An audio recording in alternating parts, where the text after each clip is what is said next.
Buenos dias, damas y caballeros. Welcome to another pre-recorded vlog ni Vlogcaster Armandin.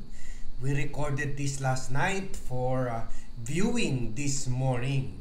So this is a follow-up to our last vlog last night kung saan we brought to you the statement of incoming Senator Erwin Tulfo regarding the plan of members of Congress para i-refile itong impeachment complaint. At sinabi natin na, and we even challenge Erwin Tulfo to name names kung sino ba mga ito. Kasi sabi natin, namumukhang tanga siya, namumukhang wala siyang alam sa impeachment rules. Wala siyang alam ukol sa 1-year ban. Kumbaga, kung nag-file ka na ng impeachment complaint, you can file another one in the coming year or another cycle na naman na hindi within the 360 days, more than 360 days, or 1-year ban nga talaga. Kumbaga, kung nag-file last February 2020 to this February 2025, February 2026 na naman ang next opportunity to file, and that is in the Constitution. Kaya sabi natin, kung sino man nagsabi sa kanya na magre-refile sila, which the leadership of Congress already denied, he should tell the public kung sino sila, kasi otherwise siya ang namumukhang tanga. Kasi kung ang nagsabi sa kanya tanga, pagkatapos siya ang nagbulgar ukol doon sa stupid plan na yun, at hindi niya binabanggit yung mga sources niya, yung mga kausap niya, edi siya, sa kanya ang suspicion na hindi yun ang tanga, kundi siya ang tanga. So, buti naman sa press con rin kahapon, inamin na ni Erwin Tulfo na parang wala talaga siyang alam sa Senate rules. At sabi niya, nung tinanong sa kanya ukol dito, sabi niya, hindi pa ako pwede magkomento dyan kasi hindi ko pa talaga nabasa, hindi ko pa talaga gumawa ng seryosong pag-aaral ukol sa impeachment rules and procedures. So yan ang problema, kasi almost 7 to 8 months na natin dinidiscuss nito. Kayo siguro mas may alam pa kayo kay Erwin Tulfo kahit balik-balik ta rin ang issue, dahil dinidiscuss natin, pinapakinggan natin, sinusulat nyo dito sa comment section ukol dito. Pero si Erwin inamin, hindi pa niya pinag-aralan ito. Anong klaseng senator yan? Anong klaseng senator judge yan? Na sa ngayon, umiinit na itong issue ng almost 8 months na, hindi pa niya itong pinag-aralan. So nakakabahala ito, at dapat we expected him to study this. Diyan pa naman niya nasimulan sa House, at hindi niya sinuporta ito, hindi siya isa sa mga signatories sa impeachment. So ibig sabihin he blindly opposed the impeachment without knowing what the impeachment is all about. Kasi doon time pa lang na binoto nila ito, this was already being discussed, itong issue na ito sa Kongreso. So this is very discouraging to hear from a senator. So panoorin natin itong interview ni Erwin Tulfo. Sir, pa-clarify kami kung sinabi niyo kahapon na ibabalik yung articles of impeachment ng House. That's what I heard. That's what I heard. Usap-usapan na dito inamin niya parang marites lang. Ibabalik. Pero yung timing hindi. Kaya nga sinabi ko kahapon na may 1-year ban Kaya nga nagtataka ko. Somebody asked me like, paano mangyayari yun? So I asked also na I don't know how they will do it. Pero unless the House leadership will make a statement, Speaker Romualdez at yung mga leaders at saka mga political party leaders, then puro speculation will just be speculating. Kahit yung mga kaibigan ko na narinig ko na may plano raw ibalik. So that's what I meant. I didn't say na final na yun na i-refile nila kaagad sa Senate. Kasi si Speaker, galing ako sa Congress, he will always consult the House leadership and then the party leaders before he makes a decision. Kasi it's ika nga an effort the collegial body. Hindi lang naman siya mag-decide noon. Well, may mga nagsasabi na ipapile, pero hanggat walang official statement ang House leadership sa pangunguna ni Speaker, then I don't think na mangyayari yun. But sir, narinig nyo from your... So in short, marites lang talaga. Sana hindi na niya pinulgar. Marites lang pala. I did not bother to ask anymore. Basta usap-usapan lang. Oy pare, oy Sen, ipapile daw namin sa Congress. That's what they're saying. Ipapile daw namin. Pero hindi official. May statement na nailabas kahapon din ng hapon yung Congress na that there's no truth. So ibig sabihin yung source na narinig ko siya ay kaibigan ko na isang congressman o dalawa, ayaw ko saan nila nakuha. Sabi nila na i-refile. Pero I don't think so dahil walang official statement from the House Speaker and the leadership, then wala yun, diba? Sir, sino yung nakausap mo? Part ba ng prosecution? Hindi niya sinasabi kung sino ang kausap niya eh. Just regular congressman kaya siya lang yun? na nangumusta, nag-congratulate. So, oy, congratulations, bukas pala nandoon ka raw sa Senate, di ba? Magbibigyan ka ng briefing. Oy, pasyal kami sa iyo. So, things like that. No, hindi naman sila part ng prosecution, hindi sila part ng leadership. Did get your comment dun sa patuloy na... So kung hindi part ng prosecution at part ng leadership, opposition nga. Duterte group nga ang kausap niya. Yun na sinasabi natin, questionable yan kasi parang nagiging parte siya ng kung ano man na mga plano na ginagawa ng mga Duterte group dyan para patayin itong trial na ito. Isabotahe itong trial by filing another impeachment complaint. Pag-ipos ng prosecution sa impeachment court.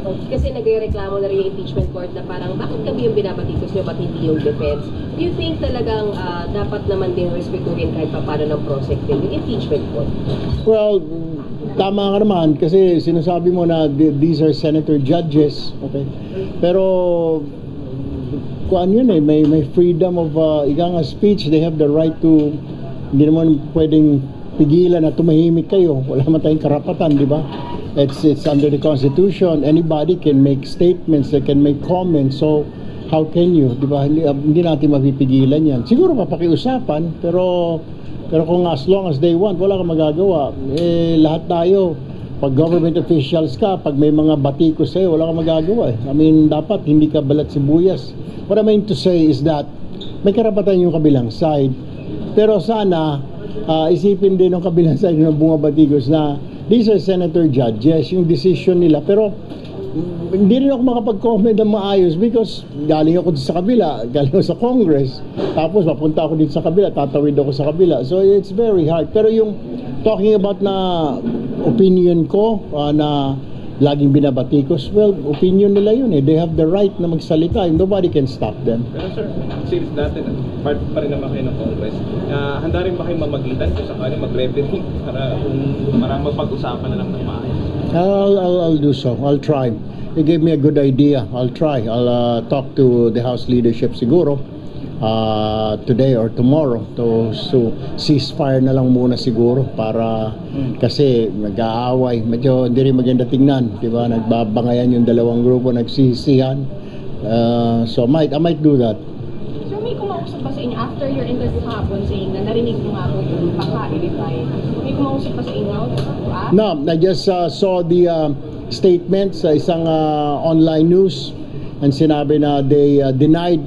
Sa akin naman, it's not official. I didn't say na official na yan, i-refile ng Congress. Kaya nga sinasabi ko, hanggat hindi yung mga House leadership ang nagsalita or part of the prosecution, then lahat kami siguro sa baba kasi I'm still a member of Congress. Okay guys, at this point, medyo nakikita ko para kahit tinitingnan ko, yung camera natin, hindi ko pala na-charge, yung Sony camera ko na low bat na. So tuloy-tuloy lang tayo kahit makita nyo yung red, white, and blue dyan, mga kulay-kulay and green lahat-lahat. Tuloy lang tayo kahit wala kayo nakikita ha. kasi mawawala lang yung camera, pero tuloy pa rin yung i-play natin itong interview ni Erwin Tulfo hanggang umabot tayo doon sa punto kung saan inamin niya na hindi pa nga niya nabasa yung impeachment rules. Baga kahit mawala yung video, tuloy ang vlog natin. Walang karapatan na mag-issue ng statement. I said, like, napag-usapan lang namin yung dalawang kaibigan na binati ako, sabi, oh boss, baka i-refile, yun ang sabi. Mas pasyal kami dyan sa office mo, that's what they said. Get your comment dun sa remand, sir. Di ba namin kayo natanong? Tingin niyo ba tama talaga na pinabalik ng 19th Congress sa House yung articles of impeachment? Because many are saying it's unparliamentary, it's unconstitutional, irregular, nasa jurisdiction na ng Senate pag pinalik pa sa House. Alam mo ma'am, gusto kong sagutin yan pero napakahirap sagutin. Wala akong units ng law. So, I really don't know. I have to look into that to make a statement, to make a proper statement. Kasi salita tayo ng salita. Wala naman tayong pinag-aralan about the procedures, about the law. Kumbaga, on June 30 will be my first day in Senate. I really have to learn a lot. This is different ball game now. I mean, Congress is different, Senate is different. So, ayoko naman bumukhang tanga, salita ka ng salita and you don't know anything. Baka mapagsabihan tayo ng mga senior lawmakers. Tumahimik ka dyan, di mo alam yung sinasabi mo. I really have to still learn a lot. Sir, on Senate. So, narinig nyo, ha? Kumbaga, on June 30 will be my first day in Senate. Napakahirap sagutin. Tinanong siya ukol dito sa pagbabalik sa House yung impeachment complaint. Ayaw niya sagutin kasi sabi niya wala naman daw siya units sa law at hindi naman daw niya inistudyan itong bagay na ito. Pero pagbalik daw niya pag-resume daw o pag-start ng Senate session, pag-aaralan na niya. Kailangan pa ba maging lawyer ka, may unit in law ka? Kailangan pa ba yan para pag-aralan mo ang isang issue na that have been played up in the public